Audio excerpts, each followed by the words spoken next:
ఆంధ్రప్రదేశ్‌లో ఇప్పుడు సీట్ల షేరింగ్ మీద రకరకాలుగా ట్రోల్స్ చేస్తూ ఉన్నాయి వైఎస్ఆర్ కాంగ్రెస్ పార్టీ. తెలుగుదేశం పార్టీ, జనసేన 2 సీట్ల షేరింగ్ విషయంలో ఏం జరిగిందనే దాని మీద చేశారు. మనం విశ్లేషణ తీసుకునే ప్రయత్నం చేద్దాం. సార్ నమస్తే కృష్ణరాజు గారు. రఘురామ కృష్ణరాజు గారు. నమస్తే రావు గారు. సార్ నమస్తే. మీ విజయం మొత్తానికి ఫలించింది మీకు. కంగ్రాచ్యులేషన్స్. ఎందుకంటే మిమ్మల్ని డిస్‌క్వాలిఫై చేయలేకపోయారు ఎట్టకేలకు. మీరు రాజీనామా చేసేదాకా వెయిట్ చేశారు. థ్యాంక్స్ అండి. రైట్. ఏంటి సార్ నెక్స్ట్ ప్రయాణం ఏంటి?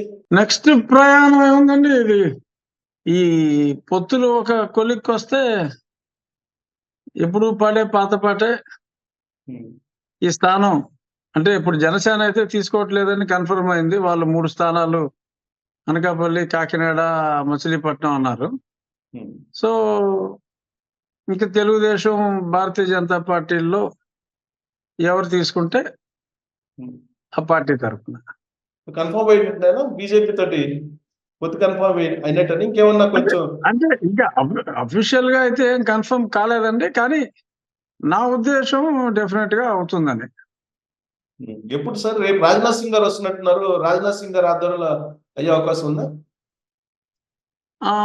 రేపటికి డెఫినెట్ గా అవ్వదని అనుకుంటున్నానండి. వాళ్ళేంటంటే ఓవరాల్ గా భారతదేశం మొత్తం 150 క్లస్టర్లు చేసి ఈచ్ క్లస్టర్ కి టైం టేబుల్ వేసుకున్నారు. నిన్న వారితోటి నేను మాట్లాడటం కూడా జరిగింది. ఈచ్ క్లస్టర్ కి ఈయనకి 3 క్లస్టర్లు అలాట్ చేశారు. ఈయన 3 క్లస్టర్లు ఈయన రేపు కంప్లీట్ చేసుకుంటారు. ఇంకా అలా మొత్తం ఇంకా మిగిలిన క్లస్టర్లకి ఒక క్లస్టర్‌కి అమిత్ షా గారు, ఇంకో క్లస్టర్‌కి ఇంకెవరో అలాగా కంప్లీట్ చేసుకుంటారు. ఇది షెడ్యూల్ ఎప్పుడో వేసుకున్నారు దేశ స్థాయిలో. ఆ డేట్ క్లాష్ లేకుండా ఆయన వచ్చేస్తున్నారు. ఆయన మీటింగ్‌లో ఆయన కంప్లీట్ చేసుకుంటారు. నిన్న పురంధరేశ్వర్ గారు కూడా పొత్తు ఉందంటే అప్పుడు దాని ప్రకారం హైకమాండ్ ఎలా డిసైడ్ చేస్తే అలా. అంతవరకు మేము యుద్ధానికి రెడీగా ఉంటాం. 175కి 175, 25కి 25 మేము మా ప్రణాళిక మేము రచించుకుంటూ వెళ్తాం. ఎప్పుడేదైనా పొత్తు అని అంటే గనక మేము అప్పుడు మిగిలిన చోట్ల ప్రణాళికను రద్దు చేసుకొని పొత్తులో మాకు వచ్చిన సీట్లు, మా హైకమాండ్ అంగీకరించిన సీట్లకు ముందుకు వెళ్తామని ఆవిడ కూడా స్పష్టంగానే చెప్పారు. సో అసలు పొత్తు ప్రసక్తే లేదని ఆవిడే అనలేదు. సో పొత్తు ఉంటుందని నేను అనుకుంటున్నాను. సార్ దానికి ఏమన్నా టైం బౌండ్ ఉందా సార్? ఇంకా డిలే అయ్యే ఛాన్సెస్ ఉన్నాయా? అంటే ఎక్కువ డిలే అయితే వీళ్ళు ఆగలేరు కదండీ. డెఫినెట్ గా నా ఉద్దేశంలో 7వ తారీఖు మేబీ ఇది కట్ ఆఫ్ అని అనుకుంటున్నాను. ఆ లోపే, ఎందుకంటే మొన్న ఒక మీటింగ్ అయింది Bharatiya Janata party high level board. 29వ తారీఖు ఇంకొక మీటింగ్ ఉంది. బహుశా ఆ మీటింగ్ లో ఒక కొలిక్కి రావచ్చు. రాష్ట్రానికి ఒక ఇన్ఛార్జిని నియమించి ఆ ఇన్ఛార్జ్ గారు ఇక్కడ తెలుగుదేశం నాయకులు మాట్లాడుకుని may come to A logical conclusion అని నా భావన. సో మొత్తం సీట్ల షేరింగ్ విషయంలో కూడా ఏదో ఒక ఒపీనియన్‌కి వచ్చారు అని చెప్పి అంటున్నారు. నిజమేనా సార్ అది? వచ్చే ఉంటారేమో అనుకుంటున్నానండి. నాకంత క్లియర్ ఐడియా లేదు కానీ డెఫినెట్ గా వచ్చే ఉంటారు. ఎందుకంటే ఒక రౌండ్ మీటింగ్ పెద్దవాళ్ళిద్దరి మధ్యన, అంటే షా గారికి, నడ్డా గారికి, చంద్రబాబు నాయుడు గారికి మధ్యన అయింది కాబట్టి డెఫినెట్ గా ఏదో ఒక అంచనాకైతే డెఫినెట్ గా వచ్చి ఉండాలి. అందులో ఢిల్లీ వెళ్తారు పవన్ కళ్యాణ్ అని చెప్పి గత 4-5 రోజుల నుంచి వినిపిస్తుంది. ఆయన ఆగిపోయారు కదా! హోల్డ్ అయింది అనుకోవాలా? అంటే అసలు ఒక్కొక్క రోజు ఒక్కొక్కళ్ళు ఒక్కొక్క ఊర్లో ఉంటున్నారు. నడ్డా గారు కానీ, అమిత్ షా గారు కానీ ఎవ్వరూ కూడా అసలు ఢిల్లీలో ఉంటలా. అటు ఇటు తిరిగినా ఒక ఫ్యూ అవర్స్ ఢిల్లీని టచ్ చేసి వెళ్ళిపోతున్నారు తప్ప ఎవ్వరూ కూడా అసలు ఢిల్లీలో ఉంటలా.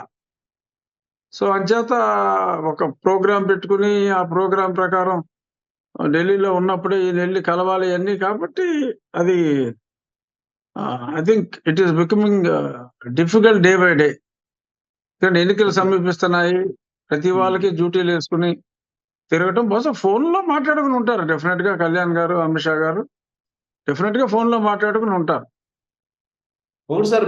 మరి మీ అభిమాన అత్యంత అద్భుతమైనటువంటి నాయకులు అని చెప్తుంటారు కదా మీరు. ఆయనేమో మరి అపాయింట్మెంట్ అడిగినట్టున్నారు 2-3 వారాల క్రితం. ఎవరో మా మా ఎక్స్ పార్టీ అధ్యక్షుడా? ఎక్స్ పార్టీ అధ్యక్షుడు. అవును, అడిగాడు. మళ్ళీ మొన్న కూడా అడిగాయంటే కానీ ఇవ్వలా. ఉమ్. కష్టం అతను కూడా. ఇంకా ఈ టైంలో ఇంకా అపాయింట్మెంట్ ఎవరి ఎన్నికల గొడవలో వాళ్ళు ఉన్నప్పుడు మా ఎక్స్ ప్రియతమకి ఛాన్స్ లేదు. డోర్స్ కంప్లీట్ క్లోజ్ అయిపోయినట్టేనా? అంటే ఈయన ముఖ్యమంత్రిగా ఉన్నాడు, ఆయన ప్రధానమంత్రిగా ఉన్నారు, అటువంటి రిలేషన్ తప్ప ఇతర రిలేషన్స్ కి I think it is closed. Um. అంటే అమిత్ షా దగ్గర పర్మనెంట్ గా క్లోజ్ అయిపోయినట్టు చెప్తుంటారు, అంటున్నారు ఈ మధ్య. ఏమో, అంతే. నాకు అంత డెఫినెట్ గా నాకైతే క్లారిటీ లేదు. అది అఫీషియల్ గా కూడా క్లోజ్ చేసేసారండి. కానీ అన్అఫీషియల్ అంటే యాజ్ ఫార్ యాజ్ ఒక ముఖ్యమంత్రి, ప్రధానమంత్రి వరకు మరి అవసరమైతే కలవచ్చు. బట్ అది కూడా ఏదైనా కోడ్ వచ్చి లోపే. కోడ్ వచ్చిన తర్వాత ఇంకా రెస్ట్రిక్షన్స్ ఉంటాయి. ఆయన పని ఆయన చూసుకోవాలి, దేశం అంతా ఆయన తిరగాలి. సో ప్రజల హెలికాప్టర్లో ఈయన తిరుగుతాడు, చెట్లు నరుక్కుంటూ. ఈయన ఏదో ఇప్పుడేమో ఈయన ఇప్పుడు దాన్ని రెండు హెలికాప్టర్ కదా, ఇప్పుడు ఇంకెన్ని చెట్లు నరకాలో. అవును. ఏంటి ఈయన రెండా మూడా? చెట్లు నరుకుడు. మీకు ఇన్ఫర్మేషన్ రెండా మూడా హెలికాప్టర్? అంటే 2 అయితే కొత్తవి బుక్ చేశారు, పాతది ఎలాగో ఉంది. సో ఆ పాతది ఏదన్నా వేరే తరలింపులకు వాడుకుని ఈ 2 మరి ఈయన తిరగడానికి వాడుకుంటాడేమో తెలియదు మనకి. కంట్రోల్లో 3 ఉంటాయి. దాంట్లో ఒక చిన్న ఇది చెప్తున్నారు సార్, ఐపాక్ వాళ్ళు, తర్వాత వీళ్ళు వేసిన స్కెచ్ ఏంటంటే ఏదో ఒక హెలికాప్టర్ వీళ్ళే కూల్ చేసి దాంట్లో ఏదో సింపతికి ఏదో ఒకటి కోడికత్తి లాంటిది ఏదో డ్రామా ఒకటి స్టార్ట్ అయింది అంటున్నారు, నిజమేనా? అంటే ఇలాంటి ఆలోచనలు, అంటే ఇదే ఆ ఆలోచన అని నేను చెప్పలేను, కానీ ఇలాంటి ఆలోచనలు డెఫినెట్ గా ఉంటాయి. మరి గతంలో మరి అది చేశారు కదా. మరి ఇదే మీరు చెప్పినట్టు కోడికత్తి, గొడ్డలి హత్య, ఇవన్నీ ఆ బ్యాక్గ్రౌండ్ లో ఇటువంటి అనుమానాలు రావటం సహజం. డెఫినెట్ గా ఎక్కడో ఏదైనా డిస్కషన్ వస్తే వీళ్ళు ఇలా అన్నారేమో, కానీ ఇంత డిస్కషన్ ఓపెన్ గా వచ్చిన తర్వాత ఇంకా కూల్చే ప్రయత్నం చేయరు అనుకుంటున్నాను. ఓకే. మరి ఐఏఎస్ ఎవరైనా చంపే ప్రయత్నం కానీ, ఇలా హెలికాప్టర్లు కూల్చే ప్రయత్నం కానీ ఇంకా అవుట్డేటెడ్, వాటి జోలికి వెళ్ళరు అనుకుంటున్నాను. ఓకే. ఐఏఎస్ ఐపీఎస్ ఏంటి సార్ తిరగబడుతున్నారు అంటున్నారు మీ ఎక్స్ అభిమాన నాయకుడి మీద? ఎవరైనా తిరగబడతారండి. ఇప్పుడు ఈయనకి days are numbered, that is very clear. IAS వాళ్ళకి ముందే తెలుస్తుంది, వాళ్ళ స్టేట్ ఇంటెలిజెన్స్ సర్వే రిపోర్ట్లు అన్నీ ఉంటాయి. ఇది ఎత్తిపోయే కేసు అని తెలుసు. కనీసం ఈ స్టేజ్ లో అయినా మరి కొన్ని ఫైల్స్ ని వ్యతిరేకించి వారి సమర్థత చాటుకునేలాగా ఉండకపోతే ప్రభుత్వం మారిన తర్వాత మరిన్ని కష్టాలు ఎదుర్కోవాల్సి వస్తుంది. So in their own interest, ఇంకా మరీ పనికి మళ్ళీ ఎవరైనా ఉంటే మనం చెప్పలేం, కానీ పరిస్థితుల ప్రభావం వల్ల పాడైపోయిన వాళ్ళైతే ఇప్పుడు బాగుపడే అవకాశం ఉంది. సో ఇవాళ ఏదో మనం రహస్య మీటింగ్ పెట్టుకుంటున్నారు వాళ్ళ ఐఏఎస్ సంఘం వాళ్ళు. వాళ్ళ అమౌంట్స్ ఏదో కొన్ని వేల కోట్ల రూపాయలు ఈయన తీసేసుకుని వాడేసుకున్నారండి. అసలు అంటే ఐఏఎస్ వాళ్ళ వరకు వేల కోట్లు ఉండదు, కానీ ఎంప్లాయీస్ అందరిది కలిపి చాలా అమౌంట్ వాడేశారు. వాళ్ళ కట్టవలసింది కట్ చేసి వీళ్ళు కట్టవలసిన అమౌంట్లు కట్టకుండా, ఇది బ్లేటెంట్ అసలు డే లైట్ రాబరీ అండి. ఆ డే లైట్ రాబరీని ఎవరన్నా మీరు పేపర్లో రాస్తే మళ్ళీ రివర్స్ రాస్తారు. ఇప్పుడు ఇసుకలో 1908 కోట్లు పెనాల్టీ ఆల్రెడీ వేశారు. ఇప్పుడు మళ్ళీ వేయబోయే పెనాల్టీలు ఇంకెన్ని వేల కోట్లు ఉంటాయో తెలీదు. ఆ పాపం జేపీ ఓడికి అసలు సంబంధం లేదు. ఆడేదో ఊరికే లెటర్, ఆడు ఓన్లీ కంపెనీ నేమ్ ల్యాండ్ చేశాడు అగేన్స్ట్ సమ్ కాస్ట్. ఇక్కడ ఈ లోకల్ రేట్లు కొంతమంది ముఖ్యమంత్రి కుటుంబీకుల రేట్లు వీళ్ళందరూ కలిపి వ్యాపారం చేసుకున్నారు. ఆడిది లెటర్ హెడ్ ఇచ్చాడు. ఇప్పుడు ఆడి మీద ఏమో ఈ 1908 కోట్లు పెనాల్టీ ఆల్రెడీ పడింది, ఇప్పుడు ఇంకా పడుతుంది. ఎన్ని చోట్ల అక్రమంగా చేస్తున్నారో నేను కూడా మొన్న నా రచ్చబండలో మాట్లాడాను. 22వ తారీఖు ఎన్జిటి రిపోర్ట్ వచ్చింది. ఆ రిపోర్ట్ లో అతి స్పష్టంగా అందులో వీళ్ళు చేసిందంతా ఫ్రాడ్, అంతా తౌదబెర్రా బాబు అని చెప్పి అంత క్లియర్ గా రాస్తే ఇంత పారదర్శకంగా జరిగితే నీకు ఇదేమీ కనపడతలేదా రామోజీ అని చెప్పి సాక్షి పేపర్లో ఇవాళ రాశాడు. ఇంకేం చేయాలి అసలు? వీళ్ళు అసలు మనుషులా, పశువులా? అసలు ఆడికి బుద్ధి ఉందా, లేక జనాలకి బుద్ధి లేదనుకుంటున్నారా? నాకు అర్థం కాల. ఆ జడ్జిమెంట్ అసలు సాక్షి వెధవ వేయలా, ఆ జడ్జిమెంట్ వేయలా. వేయకుండా ఇంత పారదర్శకంగా ప్రజలకు ఇంత చౌకగా మేము స్టాండ్ ఇస్తామంటే దీని మీద కూడా కామెంట్ల రామోజీ అన్నట్టు వాళ్ళు రాశారంటే ఇంకేం చేయాలి? దారుణం. అంటే పచ్చి అబద్ధాలు. వీళ్ళ అబద్ధాలన్నీ ఎండగట్టాలి అంటే అసలు ఎండ సరిపోదు అనమాట. అన్ని చేశారు వీళ్ళు. అయినా మన వంతు ప్రయత్నం మనం చేస్తున్నాం నిజాలు చెప్పడానికి. కానీ పచ్చి అబద్ధాలు, పచ్చి అబద్ధాలు. వైసీపీ వాళ్ళకి కూడా ధర్మాన ప్రసాద్ రావు కూడా కొంచెం ఎదిగినట్టుంది ఇప్పుడు. వాళ్ళ స్టేట్మెంట్ చూసారా? వీడియో చూసారా మీరు అయింది? అది 3 రోజుల క్రితం చూసా. వాలంటీర్లు ఎవరు? మీరు ఫ్రీ బర్డ్స్, మీరు ఇష్టం వచ్చినట్టు మీరు చేసుకోవచ్చు, ఎవరికైనా చేసుకోవచ్చు అన్నాడు. అదేనా? అది కాదు. ఇప్పుడు లేటెస్ట్ ఇవాళది కళింగ వైశ్య సమావేశంలో దాంట్లో ఏమన్నారంటే కడప రేట్లు వచ్చేసి శ్రీకాకుళంలో భూ కబ్జాలు చేస్తున్నారు, వస్తే ఊడుకోను అని చెప్పి కొంచెం బూతులు కూడా వాడారు. మీరు వినలేదా అది? నేను వినలేదండి. వినిపించుకుంటారా? నా దగ్గర ఉన్నట్టుంది. అది యాక్చువల్ గా ఆయన కూడా ఫ్రస్ట్రేషన్కి వచ్చి కళింగ అదే శ్రీకాకుళం వచ్చి భూ కబ్జాలు చేస్తే మేము ఊరుకుంటామా, మేము చూస్తుంటామా, కడప రేట్లు వచ్చి మొత్తం మరి వైజాగ్ అంతా ఊడి చేశారు వాళ్ళు, ఏం పీకారు అని చెప్పేసి ఒక వీడియో వైరల్ అవుతుంది వాళ్ళ. మరి ఆయన భూములన్నీ స్వాహా చేశారండి. వైజాగ్ లో భూములన్నీ స్వాహా చేశారు. అదేంటంటే ఆ గ్యాంగ్ అంతా ఈ వైసీపీ గ్యాంగ్ ఎలా అంటే వీళ్ళు ఊహించుకునే కాలకేయులైన క్యారెక్టర్ క్రియేట్ చేసాడేమో రాజమౌళి గారు అనిపిస్తుంది నాకు. వింటారా? వాళ్ళు నల్లగా అసహ్యంగా మేకప్ వేశారు కానీ వీళ్ళు ఇంగిల్ వేసుకు వచ్చేస్తారు. వినండి కొద్దిగా ఇది. చెప్పండి, వినిపించండి. వచ్చి చెప్పండి, నేను సుబ్బారెడ్డిను ఈ భూమిలో పెడతాము మాకు వచ్చేస్తాను. నేను ఎవరిని ఇక్కడ రమ్మన్నాడు? శ్రీకాకుళం అయితే నీ అబ్బగారు సొమ్ము అనుకున్నాం, శుద్ధంగా తొంతం బొమ్మని చెప్పారు. ఎవరో కూడా పార్టీ నేను చూడండి అంటే ఏమనుకుంటున్నాడు? అక్కడి నుంచి వచ్చేస్తే మనం ఇక్కడ చేయొచ్చు, మన అజమాయిష్ ఎలా ఇంత అనుకోవచ్చు. అది నేను అవమానంగా భావిస్తాను. ఇవన్నీ ఏమి మీకు ఎలక్షన్లు అక్కర్లేదని అంటే ఇప్పుడు సీఎం చెప్పాడు చూడండి, కొందరికి ఎందుకు శిక్షిస్తారు అక్కడి నుంచి. అది బాగుంది. అనిపించింది. క్లారిటీ ఉందా? క్లారిటీ అనిపించింది. అంత క్లియర్ గా లేదు కానీ కంటెంట్ అర్థమైంది. ఎవరైతే మరి ఆ కడప నుంచి వచ్చి అంటే వైజాగ్ అయిపోయిందని చెప్పి పింజారీ వేసాలు అక్కడికి వెళ్ళినట్టున్నారు. వాళ్ళ క్యాబినెట్ లో మినిస్టర్ ఆయన. అవును, గూ మీద డాష్ అంటున్నాడు ఆయన. సో అది పరిస్థితి.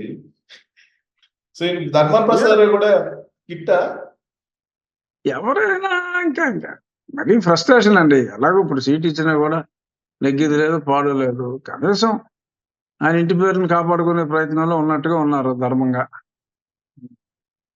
ఇప్పుడు నరేంద్ర మోడీ 28 వస్తున్నాడు, రావాలనుకున్న యాక్చువల్ షెడ్యూల్ అనుకున్నారు. సడన్ గా ఎందుకని దాన్ని వాయిదా వేసుకున్నారు వైజాగ్ కి? అంటే అదే వర్చువల్ గా కంప్లీట్ చేస్తారేమో అది కూడా. ఎందుకంటే వచ్చిన తర్వాత మళ్ళీ అతను కలవాలి, యాజ్ ఎ ముఖ్యమంత్రి అతను పక్కన ఉంటాడు. సో ఐ థింక్ మొన్న అటు లేపాక్షికి వచ్చినప్పుడు కూడా ఆయన అసలు ముఖ్యమంత్రిని అసలు పలకరించలే.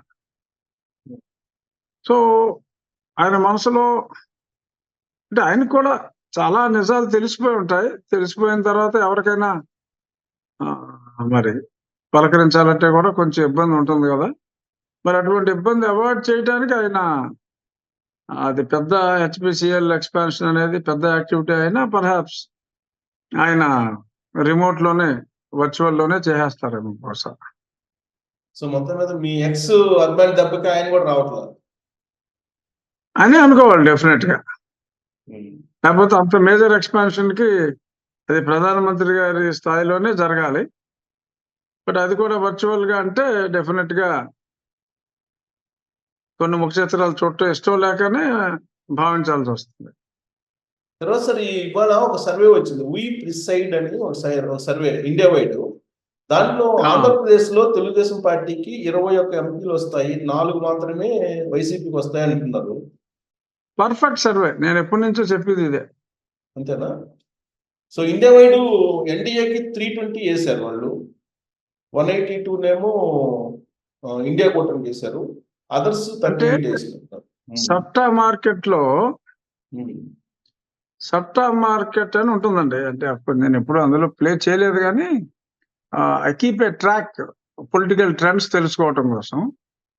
అందులో 330 ఈస్ ది సప్టా market indication for Bharatiya Janata party. NDA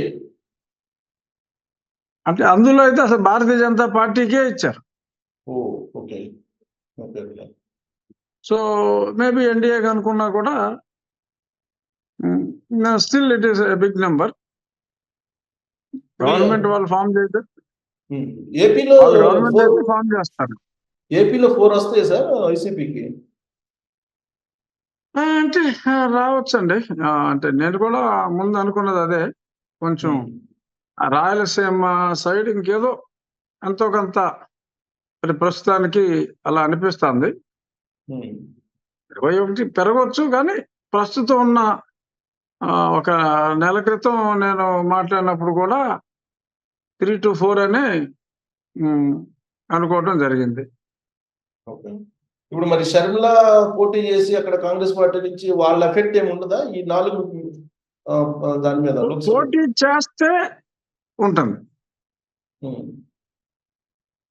పోటీ చేస్తే 4-3 అవ్వచ్చు. ఇలాగా ఈ ట్రెండ్ కంటిన్యూ అయ్యి ఇదే టెంపో మెయింటైన్ చేస్తే 3-2 కూడా అవ్వచ్చు. సో షర్మిల రోల్ ఎలా అనిపిస్తుంది sir? 21 is a realistic estimation. A survey we can rely upon it. తెలంగాణలో ఏమిచ్చారండి వాళ్ళు? నేను చూడలేదు సర్వే. తెలంగాణలో 11 కాంగ్రెస్ పార్టీకి ఇచ్చారు, టిఆర్ఎస్ 2 ఇచ్చారు, 1 ఎంఐఎం. అది రియలిస్టిక్. బీజేపీ 3 ఇచ్చాడా? 3 ఇచ్చారు బీజేపీకి. నేను సండే నెంతులేను మనకు తెలంగాణ గురించి. ఓకే. ఏపీలో షర్మిల రోల్ ఎలా ఉంది సార్? అంటే నేనైతే షర్మిల 1% లో ఉందండి కాంగ్రెస్ పార్టీ గతంలో. ఇప్పుడు డెఫినెట్ గా 5-6% వరకు ఎగబాగుతుంది. టు దట్ ఎక్స్టెంట్ కాంగ్రెస్ ఏదైతే కాంగ్రెస్ నుంచి వైఎస్ఆర్ గుంజుకుందో ఆ ఓట్లను కాంగ్రెస్ తిరిగి గుంజుకుంటుంది అనేది నా భావన. బట్ ఇంకా అతనికి ఓట్ బ్యాంక్ గా ఉన్న క్రైస్తవ సామాజిక వర్గంలో మరి బ్రదర్ అనిల్ గట్టిగా డెంట్ చేయగలిగితే ఇంకా పెరుగుతుంది. అంటే ఇంకా బలహీనపడే అవకాశం. అప్పుడు ఇంకా తగ్గొచ్చు. మన ఇందాక అనుకున్న 21, 22, 23 అన్నదే చెప్పలేం. సార్ ఇప్పుడు ఈ మన సీట్ల షేరింగ్ అనౌన్స్ చేసిన తర్వాత తెలుగుదేశం పార్టీ అలాగే జనసేన ఎక్కువగా వీళ్ళు వైసీపీ వాళ్ళు బాగా ట్రోల్ చేస్తున్నారు, మంత్రులు కూడా మాట్లాడుతున్నారు, విని ఉంటారు మీరు. వైసీపీ వాళ్ళు ఏడు చేస్తున్నారు, జనసేనకి అన్యాయం జరిగింది అని ఏడుపిల్లు. వాళ్ళు బాగున్నారు, ఈ రేటు చేస్తున్నాడు. వాళ్ళు ఏడవట్లేదని ఈ రేటు చేస్తున్నాడు, వాళ్ళు శుభ్రంగా ఉన్నారు. ఏంటి భయంతో కూడిన అభిమానం అది? అదే పాపం వాళ్ళకు పక్కన అసలు పొత్తు కలిసిందంటేనే వాళ్ళకి ఏదో రకంగా చెడగొట్టాలని రోజు రాసుకున్నారు. ఇంకా ఎప్పుడైతే అయిపోయిందో ఇంకా అయినా సరే వీళ్ళ ప్రయత్నం అయితే మానలా. నెగ్గి సీట్లు అన్ని ఉంచుకుని ఓడిపోయి సీట్లు ఇచ్చారని. అరే గతంలో ప్రజారాజ్యం నెగ్గిన సీట్లు ఆల్మోస్ట్ అన్ని ఇస్తున్నారు. సో ఎక్కడ మరి వాడికి ఎందుకు అంత బాధ కలిగిందో నాకు అర్థం కావట్లా. అర్థం కావట్లేదా మీకు? అసలు మొత్తం పేజీన్నర రాశాడు పాపం. జనసేనకు అన్యాయం జరిగిందని వీడి ఆక్రోశం పేజీన్నర వెలిపుచ్చాడు. జనసైనికులు ఎవరో వెలిపుచ్చలా. పవన్ కళ్యాణ్ హ్యాపీగా ఉన్నారు. ఆయనే కదండి ఫైనలైజ్ చేసింది, కళ్యాణ్ గారే కదా ఫైనలైజ్ చేసింది. ఆ, కళ్యాణ్ గారు చంద్రబాబు నాయుడు గారు కలిసే కదా ఫైనలైజ్ చేసింది. ఆ. ఇప్పుడు పెయిన్ ఏమో అర్రామ్ జోగికి ఎక్కువగా అనిపిస్తున్నట్టుంది. ఆయన మరేంటో ఇప్పుడు యాక్చువల్గా నాకు బాధ అనిపించింది ఏంటంటే పవన్ కళ్యాణ్ గారిని ఎంతసేపు ఆయన ఒక కుల నాయకుడిగా ప్రొజెక్ట్ చేస్తున్నారు హరిరామ్ జోగే గారు. ఉమ్, ఆయన ఆయన ఒక పార్టీ, ఏ పార్టీ కూడా ఒక కులానికి సంబంధించి ఉండదు, ఉండకూడదు.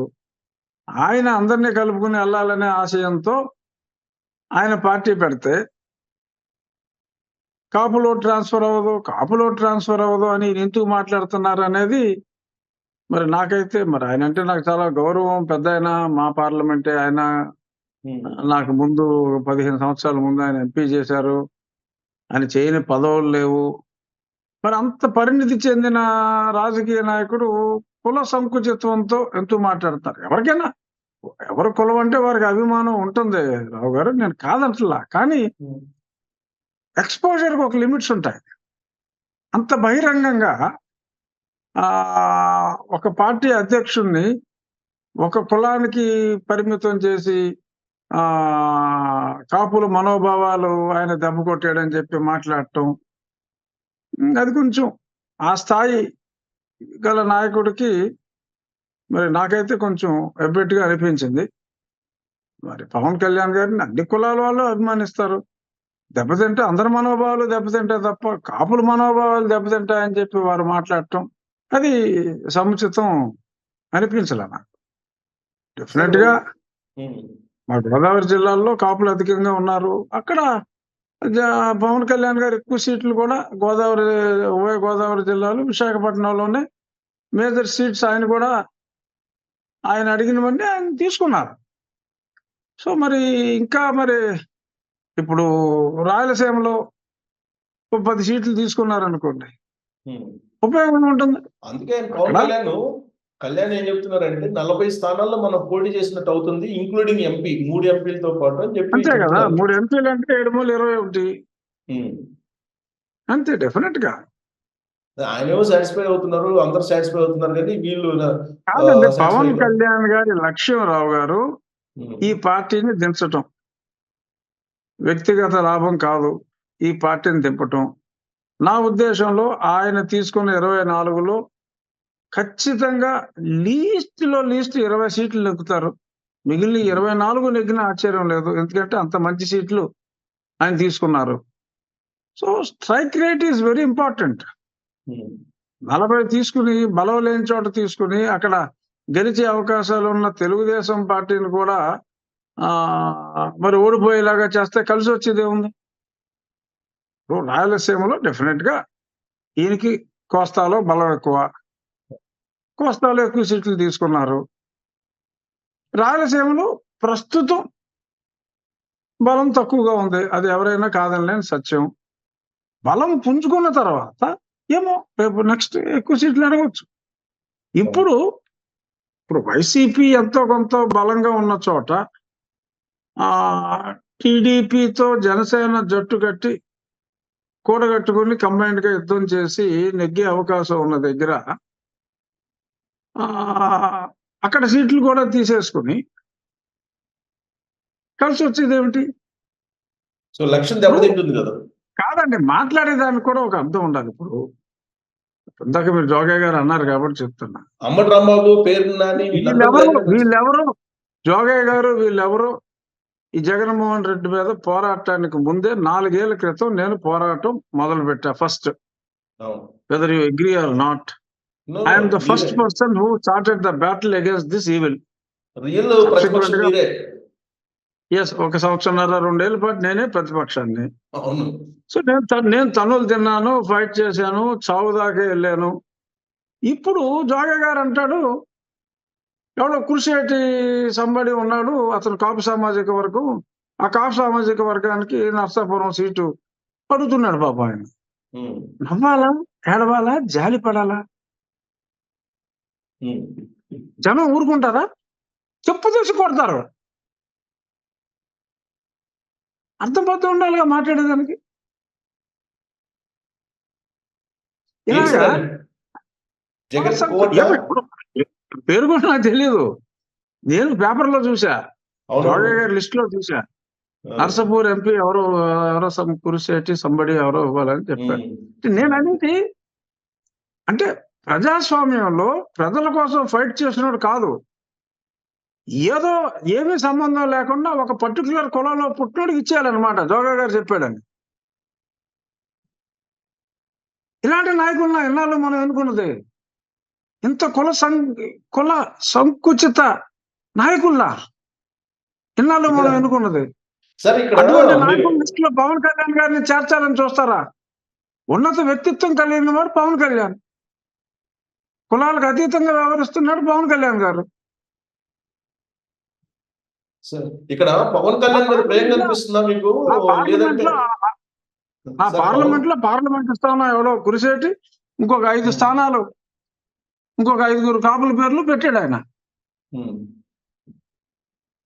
పెట్టచ్చులేండి, ఎటువంటి చాలా వ్యవస్థలో పెట్టారు. ఉన్నాం? మీరు అన్నట్టు కులముద్ర ఆయనే చేస్తున్నాడు.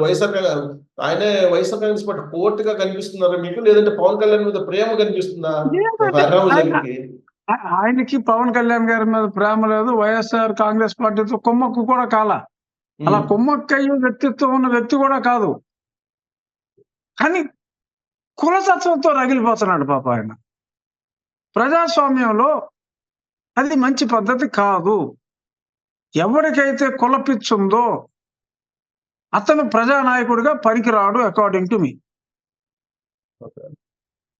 సో చంద్రబాబు నాయుడు చాలా కసరత్తు చేసి గతంలో ఎప్పుడు నేను ఇంత స్టడీ చేయలేదు. దాదాపు 1,50,00,000 మంది అభినయం తీసుకున్న తర్వాత అమలు చేశానని చెప్తున్నారు.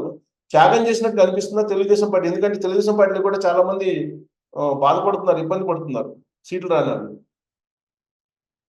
అంటే తప్పదండి. ఆయన ఎవరైతే ఇబ్బంది పడ్డారో మొన్నటి నుంచి అదే ఎక్సర్సైజ్. వాళ్ళని పిలిచి ఇది ఒక్క ఎలక్షనే కాదు, మనకి ఇంకా ఎన్నో పదవులు ఉన్నాయి, ఎమ్మెల్సీలు ఉన్నాయి, రాజ్యసభ తక్కువ అనుకోండి, ఎమ్మెల్సీలు ఉన్నాయి, రియలిస్టిక్ కార్పొరేషన్లు అంటే మనోడు డమ్మీ చేశాడు మా ఎక్స్ప్రియతమా, కానీ నిజమైన మంచి మంచి కార్పొరేషన్స్ ఉన్నాయి. సో వాళ్ళని సముచితంగా గౌరవిస్తానని చెప్పి వారిని పిలిచి మాట్లాడటం జరిగింది. పొత్తు ఉన్నప్పుడు ఇప్పుడు 24 స్థానాలు ఇచ్చినందుకే మరి వీళ్ళు ఏడుస్తున్నారు అంటున్నారు, వాళ్ళు ఏడుస్తున్నారు అంటున్నారు.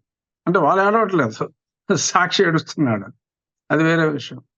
మరి పొత్తు పెట్టుకున్నప్పుడు డెఫినెట్ గా అక్కడ ఉన్న వాళ్ళు కొద్దిమంది అయితే ఎఫెక్ట్ అవుతారు.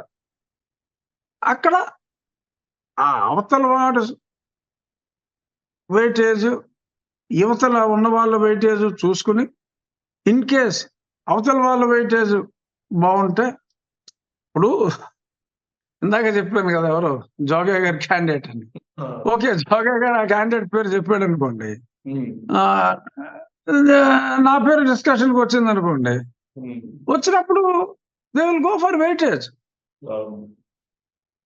ఇప్పుడు నాకు నర్సాపురంలోనే కాదు, ఎక్కడ నేను క్యాండిడేట్ అని చెప్పినా కనీసం రిజర్వ్డ్ సీట్లో నేను పోటీ చేయలేను. కానీ ఆ రాయలసీమ పక్కన పెడితే పాస్ మార్కులు అయితే నాకు ఎక్కడైనా వస్తాయి. పాస్ మార్కులు అయితే నాకు ఎక్కడైనా వస్తాయి. నా ఊర్లో డిస్టింక్షన్ వస్తుంది, అది వేరే విషయం. పాస్ మార్క్ అయితే నాకు ఎక్కడైనా వస్తుంది. అలాంటిది ఎంత కొలపొచ్చేంట్రా బాబు మీకు? నాకు సీటు ఇవ్వకూడదా? కుర్సెట్ సత్యానికి ఇవ్వాలా? అది చూసి నాకు నవ్వు వచ్చింది, జాలి పడుతున్నా, ఇప్పుడు కూడా జాలే పడుతున్నా పాపం. అంటే 90 సంవత్సరాలు వచ్చిన వృద్ధుడు కూడా అంత కొల పిచ్చతో రగిలిపోతూ ఉంటే యువతకి ఏం సందేశం ఇస్తున్నారండి? ఆయన కులానికి ఏం సందేశం ఇస్తున్నారు?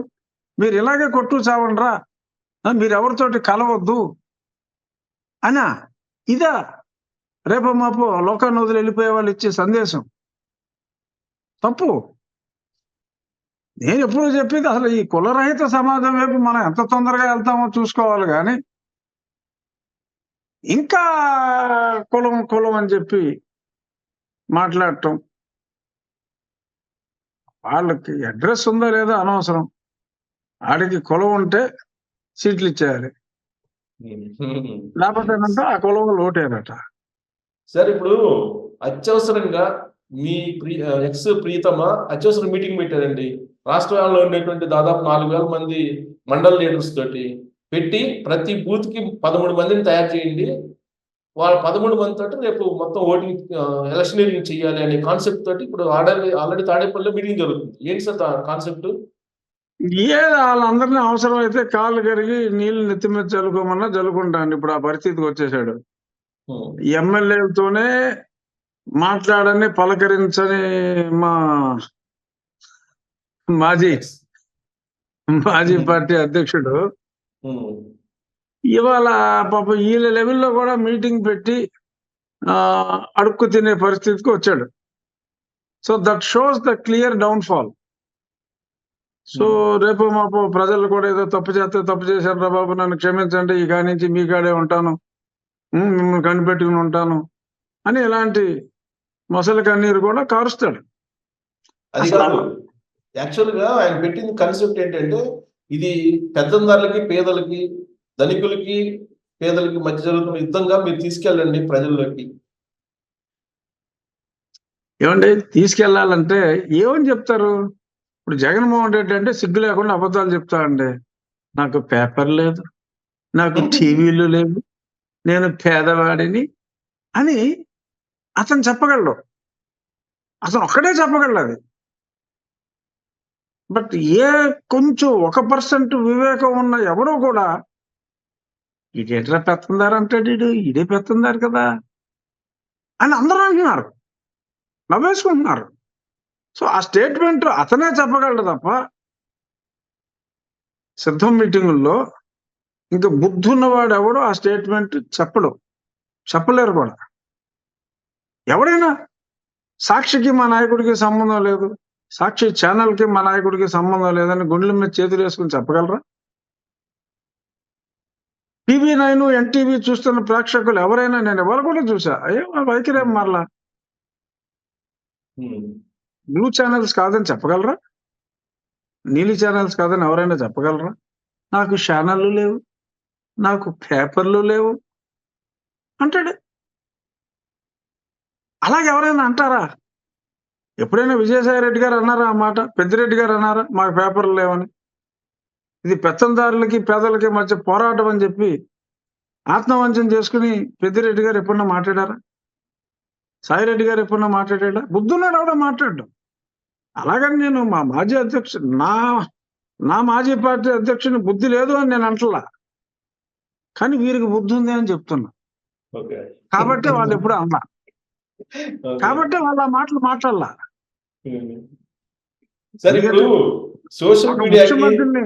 ఒక ముఖ్యమంత్రి స్థానంలో ఉన్న వ్యక్తిని బుద్ధి లేదు అని నేను అన్నాం, నేను అంత సాహసం చేయను. కానీ బుద్ధి ఉన్న వాళ్ళని బుద్ధి ఉంది అని చెప్పి చెప్పాలి కదా. మీరు ఎందుకు విమర్శించట్లేదు? ఎందుకు పెత్తందారులకి పేదలకి మధ్యన యుద్ధం అని చెప్పి వాళ్ళు మనస్ఫూర్తిగా అనలేకపోతున్నారు? ఎందుకు మాకు పేపర్లు లేవు, టీవీలు లేవని వాళ్ళు అనలేకపోతున్నారు? అంటే మరీ ఎక్కువ పొగిడితే ఈయన తిట్టినట్టుగా మీరు భావించే ప్రమాదం ఉంది కాబట్టి ఇంకా వారిని నేను మెచ్చుకోకుండా సంపాదించుకుంటా. సార్ ఇంకోటి ఏంటంటే, ఇప్పుడు వీళ్ళు ఎవరైతే విమర్శిస్తున్నారో పొత్తుల గురించి 2018లో మీకు తెలిసి ఉంటుంది, 2018లో విజయసాయి రెడ్డి నాగబాబు మధ్య ఈ పొత్తులు వైసీపీ జనసేన పొత్తు అప్పుడు నడిచింది. ఆ సందర్భంగా 60 అసెంబ్లీ 10 ఎంపీలు అడిగారు, కానీ 15 ఎమ్మెల్యేలు 2 ఎంపీలు ఇస్తామని చెప్పి ఆ రోజున జనసేన చెప్పారంటున్నారు. నిజమేనా? అంటే ఇది నిజమా కాదో నాకు తెలియదు, కానీ నేను విన్నాను. నేను ఉన్నాను అని నేను అంటలేదు, కానీ నేను విన్నాను. అంటే నాగబాబుకు తెలిసి ఎవరైనా సందేహం ఉంటే నాగబాబుని అడగచ్చు అని చెప్పి సోషల్ మీడియాలో వైరల్ అవుతుంది న్యూస్. అవును, నేను కూడా ఈ రోజు తెల్లారుజాము లేచినప్పుడు అదే చూసా. అవునా? సోషల్ మీడియాలో. అప్పుడు మరీ తక్కువ 16 ఇస్తారన్నారు 2 ఎంపీలు, ఇప్పుడు 24 3 ఇస్తానంటే ఏడిపోయిండ్రా, మీరేమో తక్కువ ఇస్తానంటారు, వీళ్ళేమో ఎక్కువ ఇస్తే ఏడుతారేంటి అని చెప్పి కూడా వచ్చింది సోషల్ మీడియాలో, చూశానండి. అప్పుడు విన్నా, అది నిజమో కాదో నాకు తెలియదు. ఎందుకంటే మరి అప్పుడు కళ్యాణ్ గారు వీరితోటి పొత్తుల గురించి మాట్లాడారా లేదా అన్నది నాకు ఐడియా లేదు. అప్పుడు ఇండివిజువల్ గానే ఫైనల్ గా వెళ్ళారు, మరి మాట్లాడారా లేదో నాకు తెలియదు. సార్ మరి చూస్తూ సార్ ఫైనల్ గా ఏమో. రఘురామకృష్ణరాజు గారి సర్వే ప్రకారం లేదా అంచనా ప్రకారం రాబోయే ఎన్నికల్లో జగన్మోహన్ రెడ్డికి ఎంతమంది ఎమ్మెల్యేలు గెలుచుకునే అవకాశం ఉంది? అంటే 135 to 140 నా ఎస్టిమేషన్ ఫర్ దిస్ కూటమి అండి. అంటే 135 అనుకుంటే ఆన్ ద లోవర్ సైడ్ ఒక 40 స్థానాలు వారికి దక్కే అవకాశం బాగా ఎక్కువ వేసుకుంటే. కానీ మా సైడు 20 లోపే స్థానాలు వస్తాయని చెప్పి కొంచెం ఆర్ట్స్ లో రూపాయి 3 రూపాయలని ఆర్ట్స్ లో అయితే పందాలు వేసుకుంటున్నారు. ఓ అంటే ప్రతిపక్ష హోదా కూడా ఉండకపోవచ్చు. అదే సమ్ ఆర్ట్స్ లో అయితే ఆ పందాలు కూడా అవుతున్నాయి. Okay. Even so called satta market కూడా 65, 64 స్థానాల్లో ఉంది. ఓకే. సో ప్రభుత్వం అయితే రాదు. జగన్మోహన్ రెడ్డి గారు గాన్ కేసు అనేది క్రిస్టల్ క్లియర్ అండి. ఓకే. బట్ ఏ లెవెల్ కి ఆయన పడిపోతాడు అనేది ఇప్పుడు ఐఏఎస్ఎల్ కూడా కొంచెం ధైర్యం చేశారు అంటున్నారు. ప్రసాదరావు గారు ధైర్యం చేశారు. ఎంతో మంది ఎంపీలు. నేను ఎప్పుడో చెప్పా రావు గారు, నేను 2 ఏళ్ళ నుంచి చెప్తున్నా, నేనైతే ఎప్పుడో ఇతని గురించి గ్రహించి వచ్చాను. బట్ ఎంతో మంది ఇతని గురించి గ్రహించారు కానీ ధైర్యం లేదు. బట్ 2 నెలలు 3 నెలల ముందు తుంపర్లుగా వచ్చేస్తారు స్లోగా ఒక్కొక్కడు అని చెప్పి నేను ఎప్పుడో చెప్పా.